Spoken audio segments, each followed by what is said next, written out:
What's up, Locked On Cardinals fans, as well as Locked On Rockies fans? It's a little bit of a crossover today. Paul Holden of Locked On Rockies joins me. I'm Lucas Smith of Locked On Cardinals. Paul, how you doing on this fine day? I'm doing good. One day closer to opening day. It's gonna be an exciting year of baseball. Absolutely. Do the Rockies open on April 7th, or do they open a day later?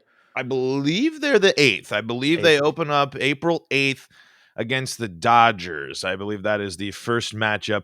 Classic, but it's at Coors Field, which is cool. I think the Rockies they've started opening up at home, it seems a little bit more lately, which was cool because growing up, I almost always remember the Rockies starting on the road. Yeah, I remember for the last couple of years, the Cardinals always opening up on the road as well. But it's so bizarre because you think of Busch Stadium, or at least I think of Busch Stadium, and you think of the pageantry on opening day. You know, one of the best opening days in baseball. You've got the Clydesdales, the Red Jackets, and everything of that nature. And yet they always open up the season on the road. So maybe the season being delayed by a couple weeks, it actually ended up being a blessing in disguise for the St. Louis Cardinals and the fact that they get to open up at home. But this off season was tumultuous for a number of reasons for a number of different teams. The Rockies are no stranger to that. They lost a franchise shortstop, which we'll get into. They gained a franchise third baseman, it seems, which we'll get Left into. fielder. That's a good point. Left fielder. Bud Black did say he would be a left fielder. So I guess I'll just start kind of general. Your take on the lockout situation, how that ended, and what the Rockies have done since then. I think the funniest thing from the lockout is that all the stuff that happens with the Rockies this past couple of years, and there's a labor disagreement between players. And who do they send out to go head up negotiations? None other than Dick Momford. I wish. You know what the negotiation should have been? Send Dick and send Nolan and just have them figure it out. There you That would go. have been really fun. That could have been hilarious. At the end of the day, I'm glad the lockout ended, but here's the deal. I hope folks take away the fact that the owners control way more of the narrative than you think. Oh, we're gonna cancel all these games. We're gonna do all this. Oh, turns out we don't have to do that, huh? Interesting. Kind of weird because you're really stern about that whole thing. That's my kind of big takeaway. I'm glad baseball's back. I'm glad that I'm very pro player, honestly. Mhm. I know I don't have as good a deep a knowledge as others to go into, but that's kind of my quick takeaways. And as for the Rockies specific, honestly, losing Trevor Story and Jon Gray's tough. It's at least something we kind of prepped ourselves for, but at least the Rockies didn't lose Trevor Story and Jon Gray and then do nothing. This is probably the most active offseason the Rockies have had in what feels like forever, honestly. I mean, this is the most easily the most money that's been spent in an offseason for a while. Is it all, for moves that people that immediately makes the Rockies contenders and going to take down the Dodgers? No, but I certainly don't think the Rockies are in as bad of a spot as people think. And honestly, they've made moves that make sense. It's just there's still things and there's still a lot of what ifs to figure out, but you can't sit here as a Rocky. You can be disappointed as a Rockies fan still, and I think that's completely understandable. But you know, you kind of just get to that point where, and this is going to be a bad pun, but the story is closed on that team. No one is that competitive team that was one game away from winning the NL West and took down the Cubs. Unfortunately, that era of Rockies baseball is over. It's done. Charlie Blackmon is really the only one left from that team. Ryan McMahon was on the roster, but still was getting his first shakes of things. But now the Rockies are saying, here is the Chris Bryant led era with these other veterans that are going to, fill in the spots and perform and fill some time until hopefully this next wave of because the Rockies do have some really interesting prospects that are still 3 to 4 years out, but that will probably be what the Rockies are hoping for, and they'll be more competitive than people think. I'm pro Chris Bryant move, especially when you feel a little bit better about it, knowing that the Rockies reached out to Trevor Story after the Bryant. I think that's how the timeline went. I'm not completely sure, but the Rockies did reach out to Trevor Story again, offering more money than the Red Sox, and Trevor Story just decided to move on. You feel better about that, knowing that the Rockies at least were willing to pony up that money, and you knew the relationship was over, but I appreciate that fact. I'm honestly most concerned about losing Jon Gray. I think that's really going to be a bigger impact on this team than losing Trevor Story. I know that sounds crazy to say, but I really think that that's going to be an issue for the Rockies this season. Yeah, that is an interesting take. Definitely not one that I expected in terms of the Jon Gray and the Cardinals offseason. They were definitely the busiest pre lockout. They signed the Steven Matz to the 4-year deal. They re-signed TJ McFarland. They re-signed Yadier Molina. Re-signed Adam Wainwright. Swan song for these guys as they begin to embark on their last year together, or at least so they say. You never know what those two if they end up I feel like it's producing been the for one more swan year. song for so many of these Cardinals players for like 5 years. Right. Yeah. The old era, the new era, kind of mesh together as these veterans kind of find their way out of baseball and into their next chapter of their lives, which for Adam Wainwright could very well be broadcasting. Just a little sidebar there. But then the lockout, yeah, it was just tumultuous. You had the 40 something days of no negotiations, and then you had the 2 15+ hour negotiations. Back to back weeks that resulted in little to no movement, and then all of a sudden, it seemed like to me, anyways, after those 2 weeks of negotiations in Florida, and then again, I believe in New York or Pittsburgh somewhere. Then all of a sudden, it just felt like there was a deal. Oh, we got it. We're done. We agreed Yeah. on the international draft, and here we go. So it was one of those things that kind of sprang together rather quickly in my mind, from the sense of, after those 2 long negotiation sessions, you didn't feel like there was a sense of a deal. And then all of a sudden there was. And then post lockout, the Cardinals actually made the first move post lockout as they signed a Drew Verhagen.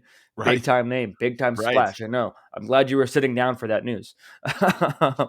But nevertheless, they've been somewhat busy in adding depth pieces. They didn't go out and get a Chris Bryant. They obviously didn't go out and get Trevor Story. They got Drew Verhagen, Nick Whitgren, Zach McAllister with a minor league or major league invite, Corey Dickerson, former Marlin and Ray, I believe Pirate as well, but definitely Marlin and Ray, making these little moves that could likely make the team better.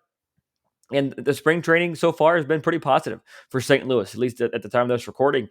They've had some success. You saw some good things from Verhagen, from Whitgren. You've seen some good things from your old friend Nolan Arenado, who I think the Rockets are probably still paying somehow. Yeah. Yeah. No, they're paying, I believe, this year and next year, they're still paying money for. Yeah, so that's got to feel good as a Rockies fan. But nonetheless, I really thought the Cardinals were going to make a splash move, and who knows? By the time this is released, maybe they have been making a splash move. I thought they'd go get a Story. I still think that they could go get a Sean Manaea, a Frankie Montas, a starter, because with the injuries they have in their rotation as well as in the bullpen, the depth moves of Whitgren and of Verhagen have proven to be pretty good. But you're still, feeling a little weak in the starting rotation. You mentioned losing Jon Gray, and now that hurts a little bit more. What's the rotation look like for the Rockies this year then? So it's, the Rockies still have some strong arms. It's just Jon Gray really was a nice piece right in the middle there. That's, he's going to take the mound in the middle of a series, and you're going to have confidence in. But you're going to feel good going Marquez, Senzatella, Gomber, Freeland. But then after that, it's kind of, do you turn to young guys? They just went out and got Cool there, I think is his name, Yep. from Pittsburgh, who's going to probably, I would imagine is going to be going for that spot. The Rockies went with that veteran fifth arm in the rotation last year with Chichi Gonzalez, and it just didn't work. Jon Gray was just good enough and good at Coors Field, where I felt very confident in that 5-man rotation when healthy. Where it's just, I think every Rockies pitcher is giving you a chance to win. Got to see a full season from Gomber again. You mentioned the trade again. He didn't finish. He had some games where he walked a ton of people and then he got hurt, but he also had some games where his stuff was lights out electric, where he really had great movement on all his pitches. So hopefully, we got to get a full season from Austin Gomber this year, as the Rockies really, I think, are going to lean on him. This is a year for him to really step up and fill in. I know one pitcher can't be 2 pitchers, but it's just maintaining that the Rockies are going to be strong with those 4 guys, and that, Kyle Freeland's also in that same conversation as Austin Gomber, that when you get to that 5th arm, whether it be a couple of your young guys, your Ryan Rollisons, your Peter Lamberts, or Cole, if you're going to go that way, if they struggle or if they're not as good, you're still putting yourself in a position to get better. It's just, losing Jon Gray, just with the way the Rockies were operating, with bringing back pieces that they liked, there's Senzatella and Crone, and in 2019 bringing back Elias Diaz and Herman Marquez, giving them extensions. It just seemed kind of like, why the mix up with Jon Gray? What happened? Mm-hmm. And it just turns out he didn't. Texas offered more money, and it's just, I don't know how Colorado can't match that exact deal that Texas did. Because I think if they do, Jon Gray is still a Rocky. But and I'm not, and people might be kind of shocked that I'm holding Jon Gray in such high regard. It's just Jon Gray's just a solid pitcher that's good in Colorado, Right. and just it was a player you didn't need to you weren't really thinking you were gonna lose. Because again, why was if Jon Gray, if you're not gonna match this offer for the Rangers, why are you not moving Jon Gray at the deadline? How many teams, and St. Louis, I believe, was on that list, would have happily traded Mm-hmm. for a Yeah. Jon Gray, and St. Louis especially, I'm sure, would have traded for the Story Jon Gray combo deal. So Yeah. at the end of the day, what you're getting back for losing Jon Gray and Trevor Story is just the one draft pick, and I just think that's not enough. And it's just a thing. I think that'll be a bigger thorn in the side. It's not as easy to replace a solid starting pitcher. Again, not a Cy Young, not an all-star, but just someone that when he takes the bump, you're confident in when his stuff is on, he's going to be a solid 3-4-5 arm in your rotation. That's just that knows how to pitch at altitude. So we'll see about Cole and the replacements and the young guys, but you know the production from Trevor Story, why I say Jon Gray's a bigger deal, is you're hoping Chris Bryant fills the offensive production of Trevor Story. That is Right. hopefully your goal. And then you just need Jose Iglesias to not be the worst defensive shortstop in baseball this season, and get better there, and just not be a liability on defense Mm-hmm. while you're basically filling time for Tovar in coming up here in the system. So it's just a matter of there's you got your Bryant to fill that. You got a veteran shortstop that hopefully in a place that has had a long history of great infield defense. So hopefully he comes to Colorado and learns from the people around him, gets a good relationship with Brendan Rodgers up the gut, because they had some issues, but it was the first spring training game they played together and they buffed. Kyle Freeland was going up against the starting Angels and got a tailor-made double play ball right to Jose Iglesias, who just didn't bad feed to Brendan Rodgers, or vice versa. I can't remember. So clearly the communication needs to be worked on there, but they've never played together. So Mm-hmm. that production from Trevor Story is going to get replicated through multiple players. Getting Jon Gray, you're just hoping another pitcher can be Jon Gray when you could have gotten Jon Gray for not a bad price. Yeah, and you even mentioned the fact that you have somebody that can pitch at altitude. It's not just the fact that he's a good pitcher, but he's pitched there for years and he knows how to pitch there. So that is a big loss. We talked about Story a little bit. Let's go ahead and talk about it, because this is somebody that we talked about in the offseason. Is Story a good fit in St. Louis? I think that was one of my most popular episodes of the offseason, both on YouTube and otherwise. So, on my side of things, and at the end of the day, he goes to Boston.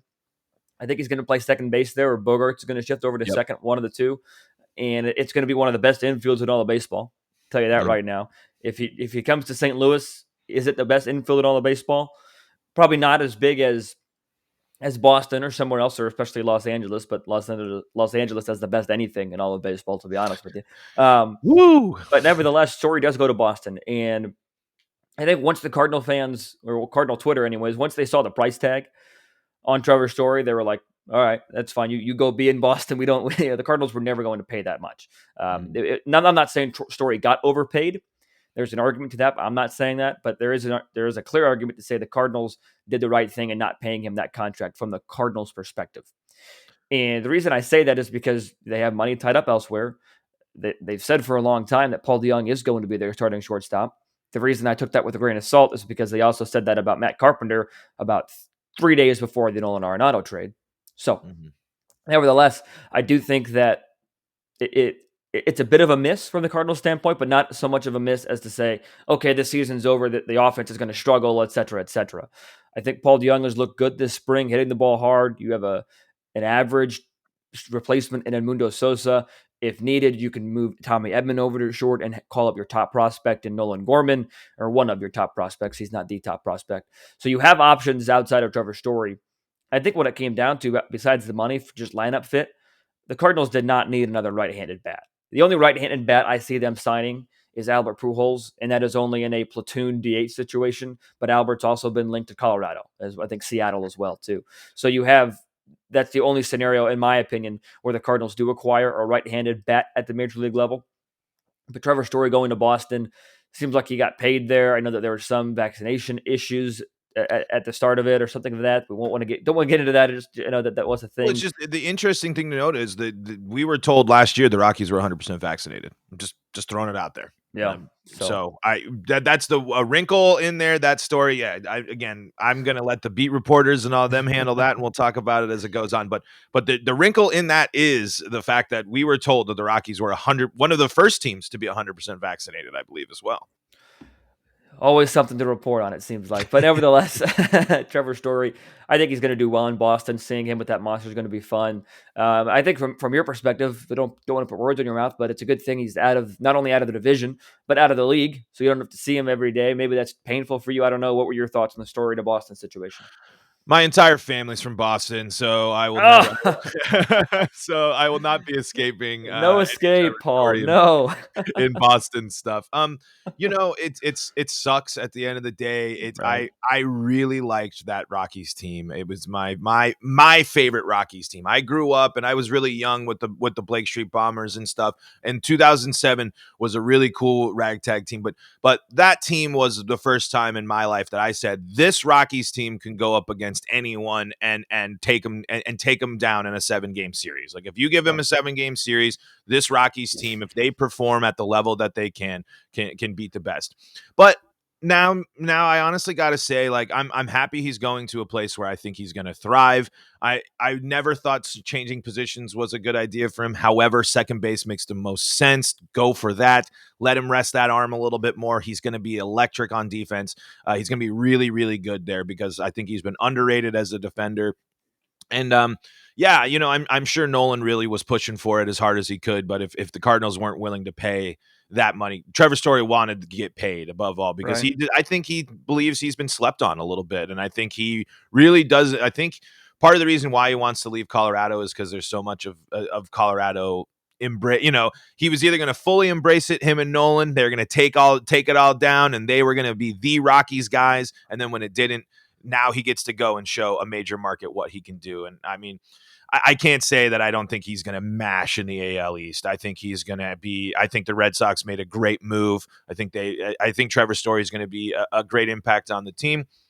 I'm even in the same. You can say this about the Chris Bryant deal. Sometimes when you get 5+ year deals, it makes me a little hesitant on some stuff just when it gets to age. But Mm-hmm. Trevor Story's a special player, man. I really, really, I mean, and same with Nolan Arenado and like why he deserves his contract when he got it, and just like these other special players. I think that he took a lot of time. I mean, I was quite surprised how long it took Trevor Story to sign this Right. offseason. I was kind of, especially pre-lockout and with everything, I was like, is the market cold on Trevor I just couldn't believe this. Like I really couldn't believe that people were going to sit there and be that worried about a guy that just had one sort of a down year and caught up in the Coors Field effect when the dude's Mm-hmm. hit 500-foot home runs and has, was the Rockies lead, even in a down year, was the Rockies leader in WAR last year. Yeah. It was still the Rockies best player in a team that actually that outperformed expectations last year and being injured in the process. So, it sucks, but I got to say, I am very happy he's not in St. Louis, and I'm very happy he's not in San Francisco. If it was in the division, that would have been way worse. And honestly, St. Louis, it would have been if they ever won a World Series ring. I hope Bridich gets one that they'll send him one if St. Louis if Trevor Story went to St. Louis and him and Nolan won a ring there. I hope Bridich would get a ring from them as well, and that would just burn me deep. But now I just get to deal with my relatives being like, "Oh, hey, the Story guy's pretty good." It's like, yeah, yeah, I know. Oh, I've seen him play once or twice. Yeah. Let's talk about Chris Bryant real quick, as well as Ryan McMahon. We'll finish up talking about a former Cardinal, and I believe you also have a joke. Did you want to share that now, or do you want to share that later? That was my joke. Was Bridich getting the ring? That Right, was let's get the to the one. ring. That That's was good.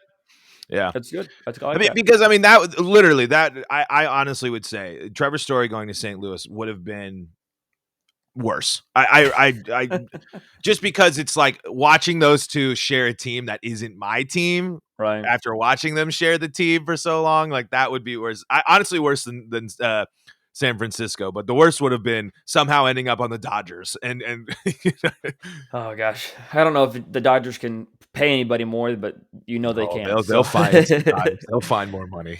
the surprise move of the offseason, in my opinion, before the Carlos Correa signing to the Twins, Yeah. was Chris Bryant to the Rockies, because with letting Trevor Story walk, with letting Jon Gray walk, it didn't seem like the Rockies were going to try and win this year, especially when you look at the monster that is the NL West. The Diamondbacks could be sneaky competitive, and now the Rockies can too. But you've got the Giants, the Padres, and the Dodgers, all with World Series aspirations, especially the Dodgers. And I think this is one of those years where you can say World Series or bust for Los Angeles.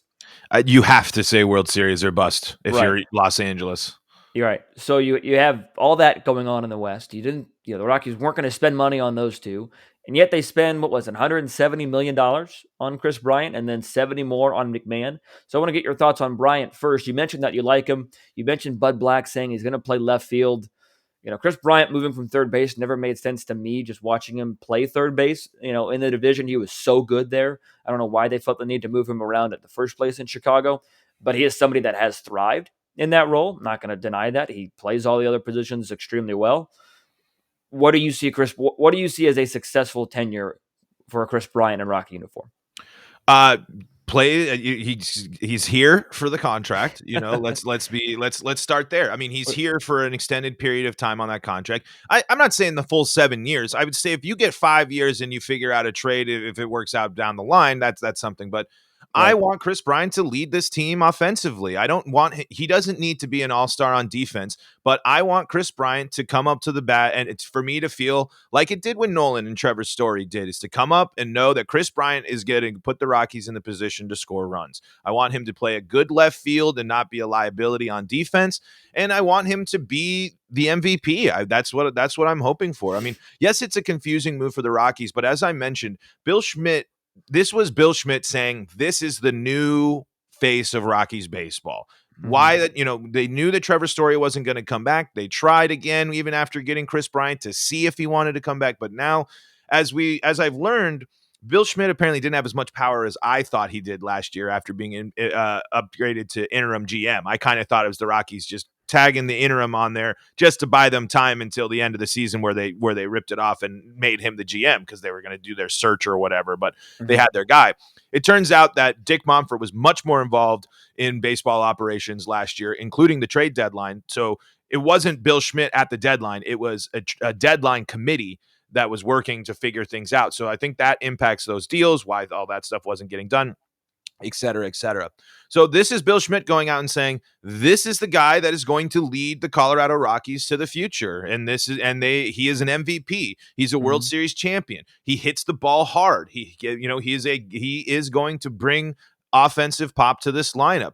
The Rockies clearly don't, they don't ever want to embrace the rebuild thing because they wouldn't sign a Chris Bryant. You wouldn't spend that money. You would embrace this low performing offense, and this team without Chris Bryant would have been one of the worst offenses in baseball, potentially.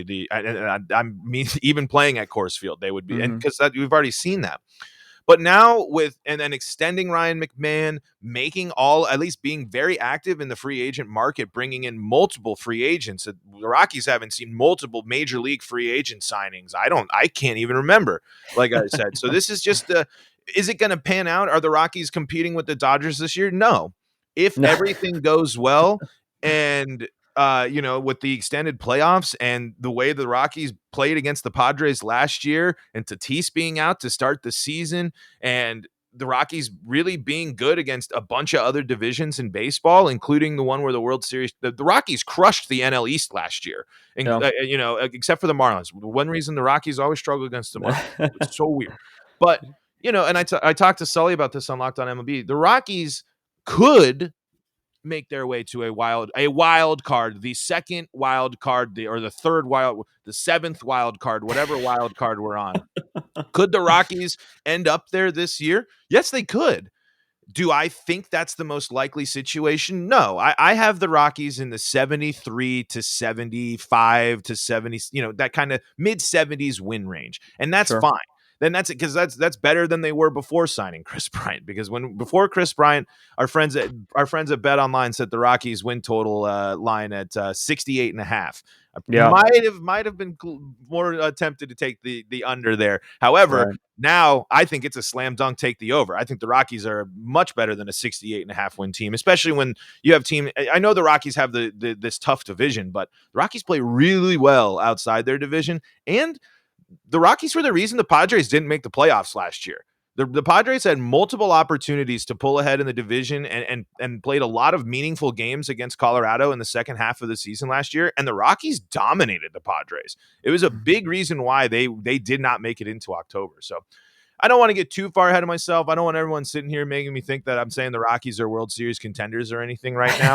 I'm just saying that they're a lot better than people think, Right. and the Chris Bryant move is shocking, but it's to signal this is the next era. Ryan McMahon is a Gold Glove caliber shortstop who has shown really great flashes of offense. If he can get offensive consistency, him and Chris Bryant are going to be a really good pair. And I think Brendan Rodgers on the way up as well, if he develops the way we're hoping, mixed with continued solid performances from CJ Cron and Elias Diaz, this team is knocking the crud off the Diamondbacks. I was talking to Millard. I don't want to hear that. The Diamondbacks were terrible last year. Worse than the Rockies. There was few teams worse than the Rockies, especially on the road last year, and the Diamondbacks were one of them. And the Diamondbacks have made very few moves. The Rockies have actually been aggressive, and yes, they're losing Trevor Story, but Chris Bryant was one of the top free agents this offseason. Any Yeah. team want that could have gotten Chris Bryant. I mean, he chose to go to the Rockies. I don't buy into him and Dick Monfort's whole press conference of the winning thing, and we're gonna, that there was it was just a lot of classic big signing type stuff. Yeah, I'm gonna Right. hope we can bring the championship. We're gonna do this, and it's like we'll get there. But the Chris Bryant makes the Rockies better, and I can't sit here and say I don't like that. It's a lot of money, but you got to pay those big players a lot of Yeah. money. And again, I am at least encouraged by the fact that the Rockies went back to Trevor Story and did one last pitch. It was long gone, but hey, they at least went out there and said, hey, the door's still open. We understand, and that makes me feel a little bit better about losing Trevor Story. I'm just more mad that they didn't trade him. Yeah. That's the Didn't not. get any prospects for him. Yeah, I mean now it's one prospect versus you could have gotten three prospects for Gray and Story. Just and that's just better. That's a better deal. And Yeah. now it's just I, yeah, I'm excited. I really think it's it makes me more excited for Rockies baseball. The fact that they signed Chris Bryant. Is it going to pan out? Does it immediately make Rockies contenders? No, but it makes me a lot more excited for the Rockies, and I'm glad that the Rockies do have a bona fide superstar still.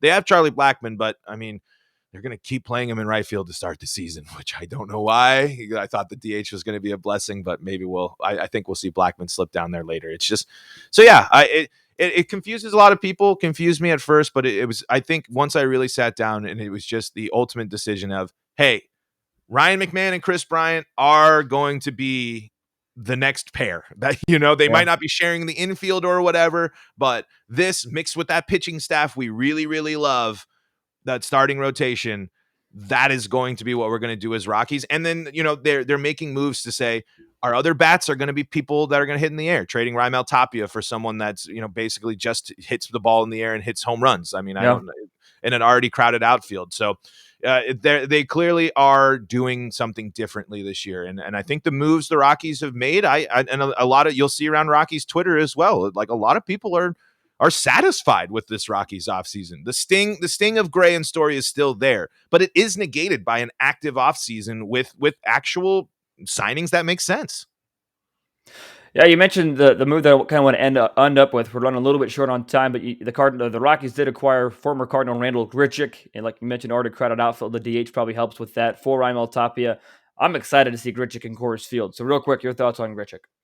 I'm honestly, I was hoping you could tell me. I know very Yeah. little. I know a lot of, Tapia fan favorite, just at 60. I like Raimel Tapia, and I think him going to Toronto is actually a great move for him in a career. I think that is going to be a place that they can work with that swing Oh, they're and going to be so good too. get him. And now he can go and basically, I mean, not only I'm sure the hitting coaches, but that lineup as well.